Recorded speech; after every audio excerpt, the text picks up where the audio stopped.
اور یہ میرا فیوریٹ ورڈس ہے جو میں اکثر اوقات ایونجلسٹک کیمپینز میں یوز کرتا ہوں، کیونکہ عبرانی کا مصنف گراؤنڈز سیٹ کرتا ہے سیکریفیشل سسٹم کی، جو آپ کو احبار کی کتاب میں نظر آتی ہیں اور ان کی فلفلمنٹ مسیح یسوع میں وہ پیش کرتا ہے اور کہتا ہے کہ وہ ایک ہی بار اپنا خون لے کر پاک ترین مقام میں داخل ہو گیا تاکہ ہماری ابدی خلاصی کروائے.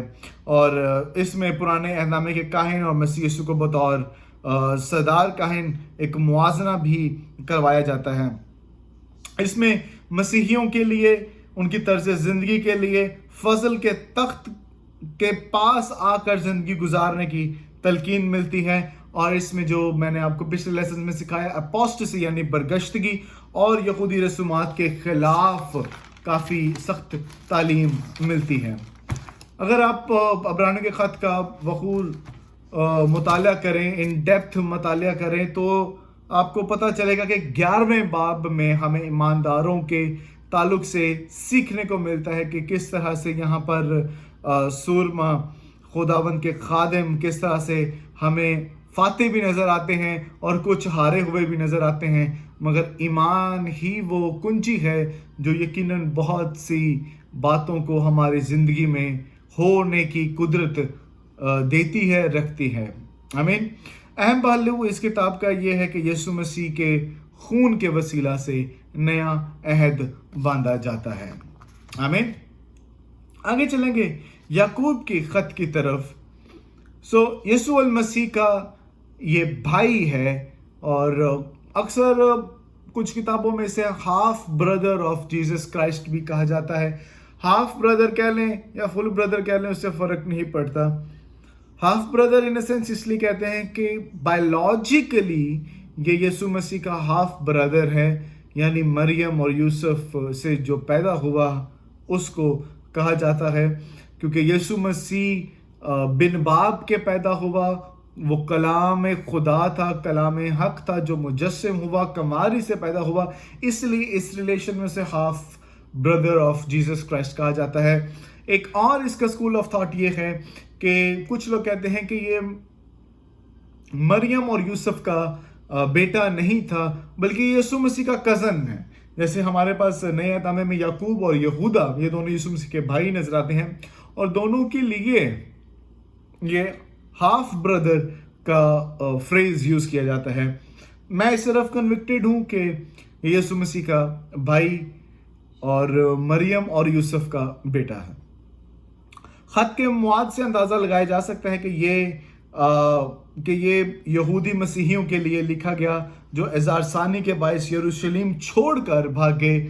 اور کیونکہ جب آپ اعمال کی کتاب کا مطالعہ کرتے ہیں سو اعمال کی کتاب میں اظہار ثانی کا وقت شروع ہوا اور بہت سے مسیحیوں کو یروشلم چھوڑنا پڑا تاکہ اس وعدے کی تکمیل ہو سکے جو یسوع المسیح نے ان سے کہا تھا کہ تم جب روح القدس تم پر نازل ہوگا تو تم یہودیہ سامریہ اور زمین کی انتہا تک میرے گواہ ٹھہرو گے. سو اس وعدے کی فلفلمنٹ کے لیے اب وہ جب یروشلم سے باہر نکلتے ہیں سو ان کے لیے یہ خط لکھا گیا ہے، اور یہ خط یسوع المسیح کے ہاف بردر یا بھائی یعقوب نے لکھا.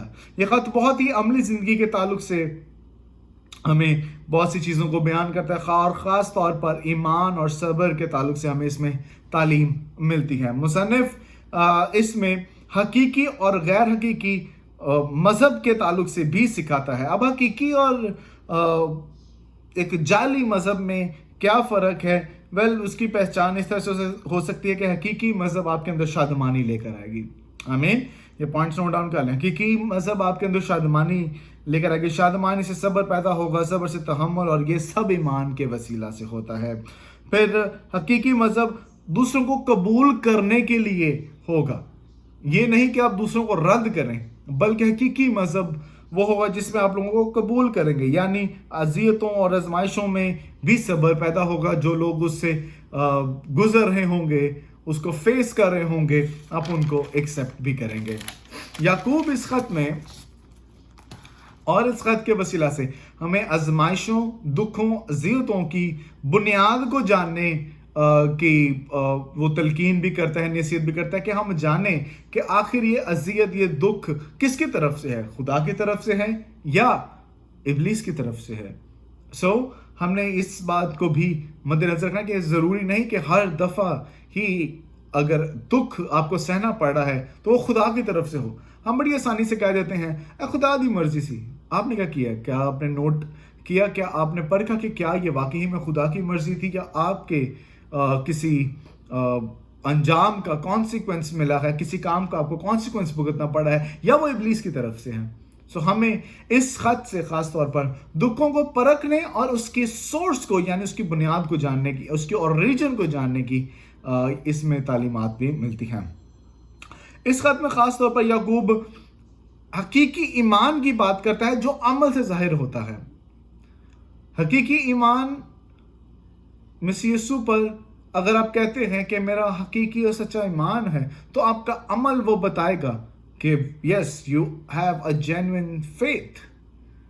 اگر آپ سیب کا بیج بوتے ہیں تو آپ آم ایکسپیکٹ نہیں کر سکتے. اگر آپ اسٹرابری کا بوتے ہیں تو آپ کنو ایکسپٹ نہیں کر سکتے کہ ہمیں کنو مل جائے. آپ نے اس بات کو ایکسپیکٹ بھی کرنا ہے اور ایکسپٹ بھی کرنا ہے کہ جیسا پودا ہوتا ہے, در حقیقت جو بیج بویا جاتا ہے ویسا ہی پودا اگتا ہے, اور وہ پودا بعد میں درخت اور پھر پھل دیتا ہے. اگر حقیقی ایمان کا بیج آپ کی زندگی میں بویا گیا ہوگا تو یقیناً وہ اگے گا اور وہ آپ کے عمل سے نظر بھی آئے گا. اور مسیح یسوع نے بھی اس تعلق سے تعلیمات دی تھی کہ ہم نے صرف کلام کو سننا ہی نہیں بلکہ اس پر عمل بھی کرنا ہے. اور یقیناً جب ہم عمل کرتے ہیں خدا کی باتوں پر اور ایمان پر چلتے ہیں تو یقیناً ہم خدا کی طرف سے اجر بھی اس کا پاتے ہیں. پہلے پطرس کے خط کی طرف چلیں گے. اب پطرس نے 2 خطوط لکھے اور اب ہم ان 2 خطوط کو دیکھیں گے. تو الٹیمیٹلی ٹائٹل سے ہمیں پتہ چل جاتا ہے کہ یہ پطرس نے لکھا ہے. پطرس مسیح یسوع کا شاگرد تھا اور رسول بھی تھا, اور اس کی زندگی بہت معنی خیز تھی. اس کا کردار جو کہ ہمیں اناجیلی بیانات میں ملتا ہے بڑا معنی خیز ملتا ہے, اور انجیل کو پھیلانے کے لیے وہ ایک بہت فائدہ مند ویسل ثابت ہوتا ہے. ان کے لیے یہ خط لکھا ہے جو اس وقت ہزار ثانی کی وجہ سے پراگندہ ہو چکے تھے, اور اس ہزار ثانی کی میں صرف یہودی مسیحی نہیں تھے بلکہ یونانی مسیحی بھی تھے. یعنی اس وقت اس بارے میں ہمیں تعلیم ملتی ہے کہ جو یہودی بھی تھے اور اس کے ساتھ ہی ساتھ جو یونانی لوگ جو مسیح پر ایمان لائے ان کو ہزار ثانی فیس کرنا پڑی, ان کو ان دکھوں میں سے گزرنا پڑا. اور یقیناً ہمیں اس بات کا بخوبی علم ہو جاتا ہے جب ہم اس خط کو بھی پڑھتے ہیں, اور پھر ہسٹوریکل اکاؤنٹ آف جوسفس بھی ہم پڑھیں تو ہمیں کافی چیزیں ملتی ہیں. کچھ علماء کرام کی رائے ہے کہ جب یہاں پر وہ آگ کی بات کر رہا ہے تو وہ در حقیقت ہزار ثانی کی اور یروشلم کے جل جانے کی بات کر رہا ہے پطرس. پر ابھی ہم آگے دیکھ سکتے ہیں کہ یہ خط کس طرح سے, کیونکہ 70 عیسوی میں ہیکل کو مسمار کیا گیا اور یروشلم کو جلا دیا گیا تھا, تو گمان کیا جاتا ہے کہ یہ خط 70 عیسوی کے بعد کہیں لکھا گیا ہو. اور اسی دوران بہت سے یہودیوں کو یروشلم سے نکال دیا گیا اور مسیحیوں کو بھی نکال دیا گیا, اور رومن ایمپررز نے یہ کہا کہ یہ جلنے کی وجہ اور یہ سب چیزوں کے فساد کی وجہ مسیحی ہیں, اس سے انہوں نے ان کو وہاں سے نکال دیا تھا. پطرس ایمانداروں کی حوصلہ افزائی کرتا ہے, اور پہلے خط میں وہ خاص طور پر دکھ کے لفظ کو بہت پرومیننٹ, یعنی سفرنگ کے ورڈ کو بہت پرومیننٹلی یوز کرتا ہے, اور وہ مسیح کی وجہ سے فتح, نجات, زندہ امید, قدرت جو کہ ایمان کے وسیلہ سے ظاہر ہوتی ہے, ان دکھوں کے لمحات میں سے گزرنے کے لیے وہ ان الفاظ کا چناؤ کرتے ہوئے ان کو ایک امید کا, نجات کا, زندگی کا پیغام دیتا ہے. پطرس خاص طور پر اس پہ بات کرتا ہے کہ دکھوں کے درمیان بھی ہم فتح مند ہو سکتے ہیں, اور دکھوں میں سے گزرنے کی وجہ سے آپ پاکیزہ ہو سکتے ہیں, پاک ہو سکتے ہیں. اور چونکہ ہم مسیح یسوع کے بیش قیمتی خون کی وجہ سے خریدے گئے ہیں, اب خریدے جانے سے مراد ہے کہ ہمیں ہماری قیمت ادا کر کے ہمیں الگ کر لیا گیا ہے. پطرس اس تعلق سے اس خط میں بات کرتا ہے. جب ہم بات کرتے ہیں اس خط کے سینٹرل تھیم کی تو وہ سینٹرل تھیم دکھ ہی ہے. یہ پہلی آیت میں آپ دیکھیں پہلے آیت میں وہاں پہ وہ کہہ دیتا ہے کہ مسافروں کے نام یعنی اسٹرینجرز کے نام جو بابل سے یہ کم از کم یہ خط کچھ لوگوں کا گمان ہے، جیسے میں پہلے تھا کہ 70 عیسوی کے بعد دکھا گیا، کچھ کا گمان ہے کہ یہ 60 عیسوی یعنی 70 عیسوی میں ہزار ثانی اور یروشلم کی تباہی سے پہلے لکھا گیا. دونوں اسکول مجھے کنوکٹنگ لگتے ہیں.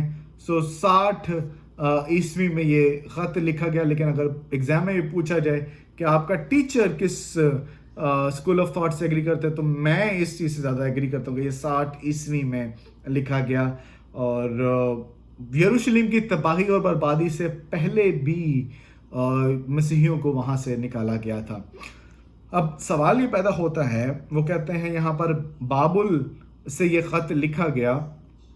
اب اگر آپ نے اولڈ ٹیسٹمنٹ سروے دھیان سے سیکھا ہے، پڑھا ہے، سمجھا ہے، جانا ہے تو آپ یہ بات سمجھیں گے کہ کیا بابل جو مسوپتامیہ میں ہے اس کی طرف ریفر کر رہا ہے، یا جب آپ دانیل کی رویا دیکھتے ہیں تو وہاں پر بھی بابل کا لفظ استعمال کیا گیا ہے جو کہ رومی سلطنت یا روم کی طرف اشارہ کرتا ہے.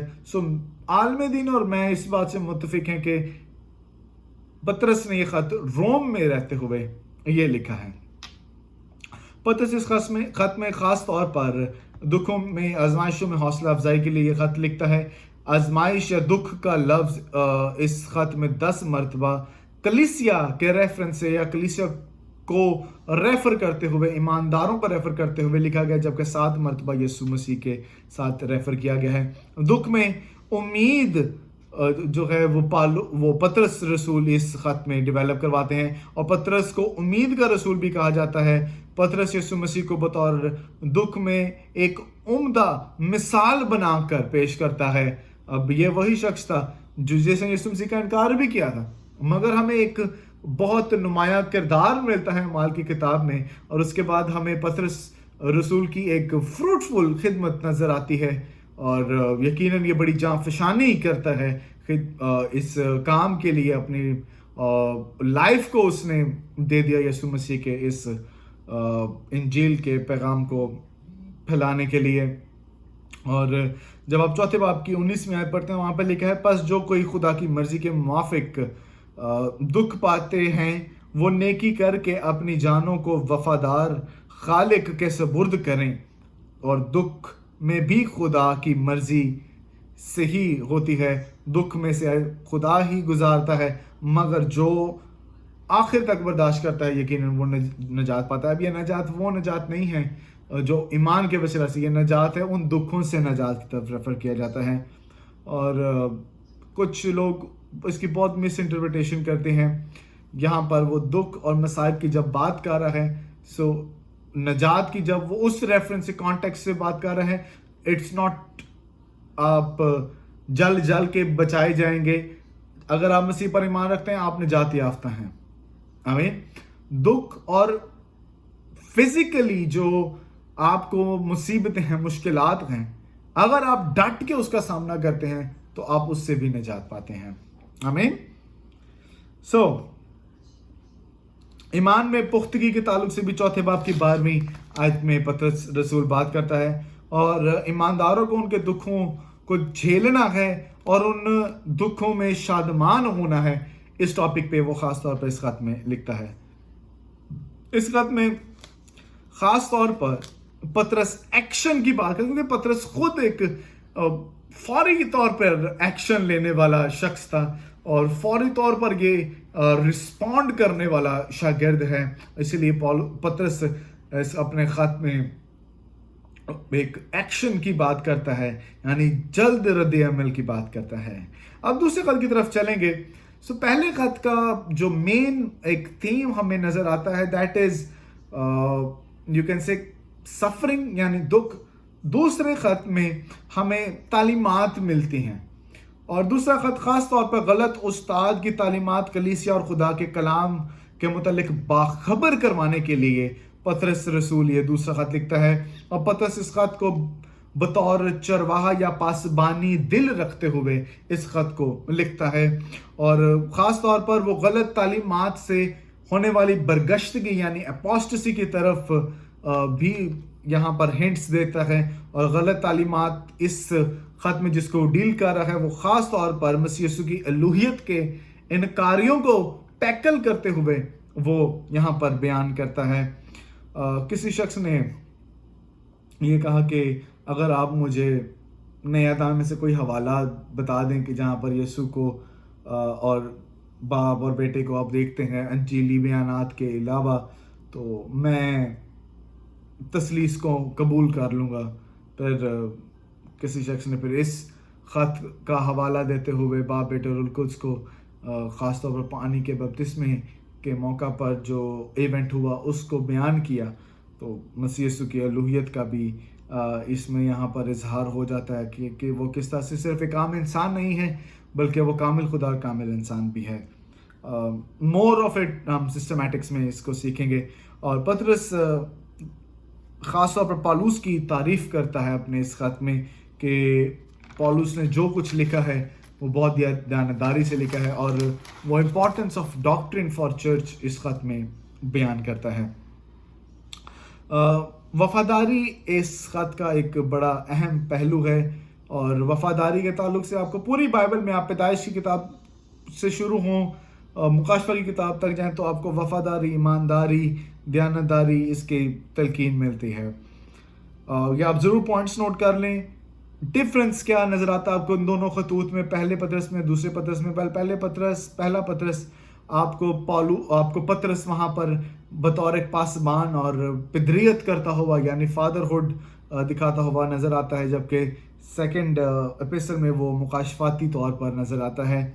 پہلے خط کا موضوع امید ہے، جبکہ دوسرے خط میں آپ کو تعلیمات ملتی ہیں۔ پہلے خط میں آپ کو سینٹرل تھیم دکھ ملتا ہے، جبکہ دوسرے خط میں آپ کو جھوٹی تعلیمات کے تعلق سے ملتی ہیں، ٹیچنگز ملتی ہیں۔ پہلے خط میں آپ کو تسلی ملتی ہے، دوسرے خط میں پطرس آپ کو خبردار کرواتا ہے۔ اب اپنی نظریں ہم آگے بڑھاتے ہوئے یوحنا کے خطوط کا سرسری جائزہ لیں گے۔ یوحنا یہ وہی شخص ہے، یہ وہی شاگرد ہے جو یسوع مسیح کا سب سے چھوٹا شاگرد بھی کہا گیا ہے۔ اب جب وہ لکھ رہا ہے یقیناً وہ تب چھوٹا نہیں تھا، وہ تب بڑا ہو گیا تھا، میچور ہو گیا تھا، اور یوحنا نے 3 خطوط لکھے، اور اس کے بعد ہمیں مکاشفہ کی کتاب بھی اس کی ملتی ہے۔ یوحنا کو وہ شاگرد جسے مسیح یسوع محبت رکھتا تھا اس فریز کے ساتھ بھی جانا جاتا ہے، انگلش میں بڑا اچھا ہے بیلوڈ ڈسائپل۔ یہ مسیح یسوع کا سب سے یا بہت قریبی شاگرد تھا، اور یوحنا پہلا خط اپنا خاص طور پر وہ اپنے روحانی بچوں کے لیے لکھتا ہے، جس کا ذکر وہ دوسرے باب کی پہلی آیت میں کہ آئے بچوں کا فریز وہ یوز کرتے ہوئے ہمیں نظر آتا ہے، اور وہ جو مسیح یسوع میں شامل ہیں اور مسیح کا بدن ہے ان کو وہ ریفر کرتا ہے ایز آئے میرے بچوں۔ پہلے یوحنا کے خط میں خاص طور پر لفظ محبت ملتا ہے، اور اگر آپ یوحنا کے تینوں خطوط کا ایک سینٹرل تھیم لکھنا چاہتے ہیں تو وہ آپ یہ فریز یا یہ لائن لکھ لیں، اور میں ہو سکتا ہے کہ ایگزام میں آپ سے یہ پوچھ لوں۔ تو تینوں خطوط میں آپ کو لو گاڈ، لو گاڈز پیپل، یہی تھیم ملے گا، یعنی خدا سے محبت اور خدا کے لوگوں سے محبت۔ یوحنا رسول خاص طور پر ایک دوسرے سے محبت اور خلوص کے ساتھ رہنے اور زندگی گزارنے کی تلقین کرتا ہے۔ وہ خاص طور پر خدا کو جاننے اور اس کی محبت میں رہنے اور رکھنے کی تلقین دیتا ہے، اور جب محبت آپ کا حصہ بن جاتی ہے، خدا کی محبت کو آپ پہچان جاتے ہیں، تو آپ اپنے پڑوسی سے بھی اسی طرح سے محبت رکھتے ہیں۔ اس میں خاص طور پر مسیح یسوع کے تعلق سے کچھ باتیں سکھائی گئی ہیں، آپ نوٹ کر لیں کہ مسیح یسوع زندگی ہے، وہ نور ہے، وہ مددگار ہے یعنی ایڈوکیٹ جو کہ شفاعت کرنے والا ہے۔ آمین۔ یوحنا دنیا کی محبت یا اس سے محبت رکھنے کے تعلق سے وہ خبردار کرتا ہے، وہ مخالف مسیح کے تعلق سے بھی لوگوں کو خبردار کرتا ہے، اور مخالف مسیح وہ ہیں، بہت سے لوگوں نے اس کے اوپر کوئی رانگ ٹیچنگز ڈیولپ کی ہوئی ہیں۔ یہ مخالف مسیح کا کانسیپٹ اس وقت بھی تھا، آج بھی ہے۔ جو مسیح کا انکاری ہے وہ مخالف مسیح ہے. That's all. جو ڈیپر بات ہے جو مکاشفہ کی کتاب میں نظر آتا ہے تو وہ آپ کو جب آپ خاص طور پر ایسکیٹالوجی پڑھیں گے, ایسکیٹالوجی کا کورس لیں گے سسٹمیٹکس میں, تو اس میں ہم اس کو ریفر کریں گے.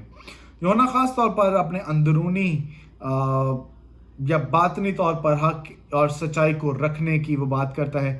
اور یوحنا پہلے یوحنا کے 3 باب میں کچھ پوائنٹس ہیں جو میں چاہتا ہوں کہ آپ لکھ لیں. پہلے یوحنا کے 3 باب میں وہ خاص طور پر راست خدا کی محبت اور اس کی پہچان کر کے برادرانہ الفت میں قائم رہنے کی وہ تلقین پیش کرتا ہے. حق کے راستے پر چلنے کی بات کرتا ہے, محبت میں ایمان کی بات کرتا ہے, اور مسیح کی محبت سے فتح یاب ہونا یا فاتح ہونا اس کے تعلق سے وہ بات کرتا ہے. جب ہم دوسرے خط میں پہنچتے ہیں تو دوسرے خط میں خاص طور پر وہ واکنگ ان کرائسٹ یا واکنگ ان ٹروتھ کے تعلق سے بات کرتا ہے کہ حق کی سچائی یا راہ راست پر چلنے کے تعلق سے وہ تعلیمات دیتا ہے. اس کے علاوہ یوحنا اس خط میں خاص طور پر سچائی کا تعلق ایماندار سے بڑی خوبصورتی کے ساتھ کہ کس طرح سے ایک ایماندار کا تعلق سچائی کے ساتھ ہوتا ہے. کیونکہ یوحنا کی انجیل میں جب آپ پڑھتے ہیں تو وہاں پر یسوع مسیح ہمیں تعلیم دیتے ہیں کہ سچائی سے واقف ہو تو سچائی تمہیں آزاد کرے گا, اور بیٹا ہی کیونکہ سچائی ہے تو وہی تمہیں آزاد کرے گا. تو یہاں پر جب سچائی کو ریفر کر رہا ہے تو it is ultimately pointing toward Jesus Christ, کہ جب اب جیسس کرائسٹ آپ کے زندگی میں ہے تو آپ حق کے راہ راست پر یا حق کے راستے پر چلیں گے. رفاقت ابدی رفاقت کی نشاندہی کرتا ہے, اور ابدی رفاقت جو اٹرنل فیلوشپ ہے, کمیونین ہے, یا یو کین سے فیلوشپ جو باپ مسیح یسوع اور کلیسیا کے ساتھ ہیں, دنیا کی رفاقت اس کو ریفلیکٹ کرتی ہے. سچائی کا تعلق اس خط میں محبت اور وفاداری کے ساتھ یوحنا پیش کرتا ہے. یوحنا دنیا کی سب چیزوں کو چھوڑ کر مسیح یسوع کی تعلیمات سے بھرے رہنا اور اس میں بڑھتے رہنے کی تلقین کرتا ہے, نصیحت کرتا ہے. جب آپ تیسرے خط کی طرف جاتے ہیں تو یہ خط اس نے گیوس کو اور دمترس کو کے نام لکھا اور اس کی تعریف بیان کی, اور اس میں خاص طور پر جسٹ شارٹ ایپیسل, اور اس میں وہ خاص طور پر خاطرداری ہاسپٹیلٹی کی بات کرتا ہے. آپ یہ پوائنٹ ضرور نوٹ کر لیں. پہلے یوحنا کے خط میں یوحنا خاندانی محبت کی بات کرتا ہے, دوسرے خط میں وہ حق کی راہ پر چلنے کے تعلق سے بات کرتا ہے, اور تیسرے خط میں وہ ہاسپٹیلٹی کی بات کرتا ہے. آمین. اب ہم چلیں گے یہودا کی خط کی طرف, اور سیکنڈ لاسٹ بک تک آپ پہنچ گئے ہیں. ہیلیلویا. سو یہودا کا خط بڑا چھوٹا سا خط ہے. یہ خط خاص طور پر یہودا نے جھوٹے استادوں سے خبردار رہنے کے تعلق سے لکھا, اور اس غرض سے لکھا کہ جو ایماندار ہونے کا دعویٰ تو کرتے ہیں مگر وہ ایماندار ہیں نہیں. یہ خط موضوعات اور مواد کے لحاظ سے پطرس کے دوسرے خط کے تعلق کے ساتھ بڑا ملتا ہے, کیونکہ پطرس کے دوسرے خط میں وہ خاص طور پر جھوٹے استادوں کے تعلق سے بات کرتا ہے, اور یہودا بھی اس تعلق سے ہی بات کر رہا ہے. یہودا میں نے بتایا جیسے پہلے ہی کہ یعقوب اور یہودا یہ دونوں یسوع مسیح کے ہاف بردرز تھے. آپ بھائی ہی کہہ دیں تو بہتر ہے. So they both were Jesus Christ brother. اور اس خط میں مصنف اپنے قارئین کی حوصلہ افزائی کرتا ہے کہ اس ایمان کے واسطے جان فشانی کرو جو مقدسوں کو ایک ہی بار سونپا گیا ہے. وہ ایک ہی بار آپ کو وہ ایمان ملا ہے, اور میں ایمان رکھتا ہوں کہ آپ اس ایمان میں قائم بھی رہیں گے. یہ بڑا چھوٹا سا اور پریکٹیکل خط ہے. سو میرے چیزوں ابھی تک ہم اس کا ریکیپ کرتے ہیں what we have done up till now. Number 1, آپ نے انجیلی بیانات کا سرسری جائزہ لیا, پھر اعمال کی کتاب کا سرسری جائزہ لیا جو کہ ایک تاریخی کتاب آپ کو ملتی ہے. انجیلی بیانات میں آپ کو یسوع مسیح کی بایوگرافی ملتی ہے, ان کی incarnation, birth, life, death and resurrection کے تعلق سے آپ کو اکاؤنٹ ملتا ہے. اعمال کی کتاب میں آپ کو اسپریڈ آف دی گاسپل ملتا ہے, اور یہ گاسپل کا پھیلاؤ روح القدس کی قدرت اور معموری کی وجہ سے آپ کو نظر آتا ہے. اور اس کے بعد آپ نے پولس رسول کے خطوط دیکھے جس میں اس نے کچھ خطوط چرچ کانگریگیشنز کو لکھے, اور کچھ پرسنل ایپیسلز بھی لکھے، اور ان پرسنل ایپیسلز میں سے ہمیں کچھ پاسٹورل ملتے ہیں، کچھ خط اس نے جن کو ہم نے پریزن ایپیسل کہا، روم کی قید میں رہتے ہوئے وہ ان خطوط کو لکھا. اور اس کے بعد ہم خاص طور پر آگے بڑھتے ہوئے ہم نے عام خطوط کا بھی سرسری جائزہ لیا، جس میں عبرانیوں کا خط آتا ہے، پطرس کے 2 خطوط ہیں، یوحنا کے 2 خطوط ہیں، 3 خطوط ہیں. اس کے بعد عبرانیوں کا خط جیسے پہلے ذکر کر دیا گیا ہے، یہودا اور یعقوب کا خط ہے، اور اب لاسٹ پہ رہ گیا ہے مکاشفہ کی کتاب. اور اگلے لیسن میں ہم مکاشفہ کی کتاب کو ذرا گہرائی سے سیکھیں گے، سمجھیں گے اور جانیں گے. God bless you all.